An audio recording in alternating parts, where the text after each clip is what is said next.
You got to be in tune with nature, be in harmony.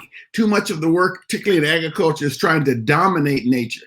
Man imposing his will, her will on the environment around us, and that's what's caused so many of the problems. If we stay in tune, in harmony, building, um, things are going to work. Organic agriculture. Organic to me is complete, not just necessarily the absence of chemicals, excuse me, although that's extremely important. Composting. My attitude, I don't grow food. I build the soil and let God grow the food. And I think that principle has followed me throughout my entire life. Planting a seed is something that is so powerful.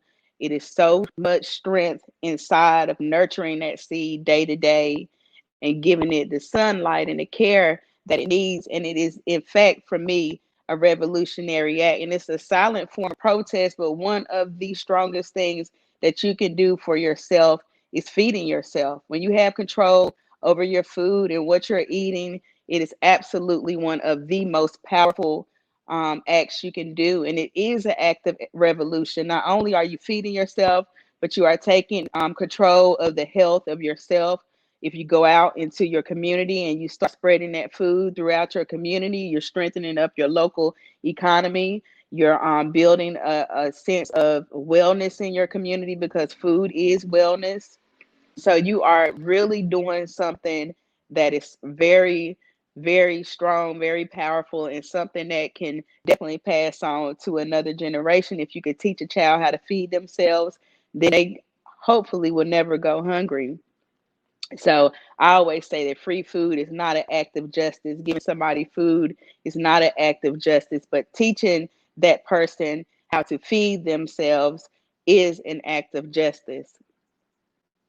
These type of things help preserve our future when we can teach a family how to feed themselves. And although that this world can grow enough food to feed this whole entire world probably 2 times over daily, we see people who are hungry, we see people who are homeless, and we have a say so in all of these things. The hope of planting a seed is one.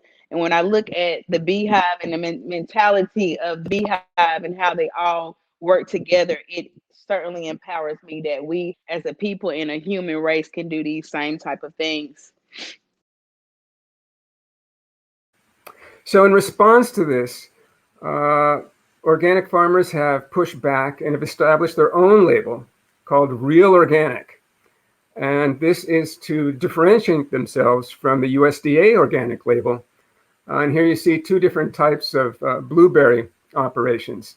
You know, with the organic label USDA, you can nuke your land with glyphosate one day, cover it in plastic, and the next day be certified for USDA organic. So I think that it's this Real Organic label is important, but I think it's insufficient in terms of really stopping the industry, not just from ruining organics, but from ruining agriculture and the environment in general.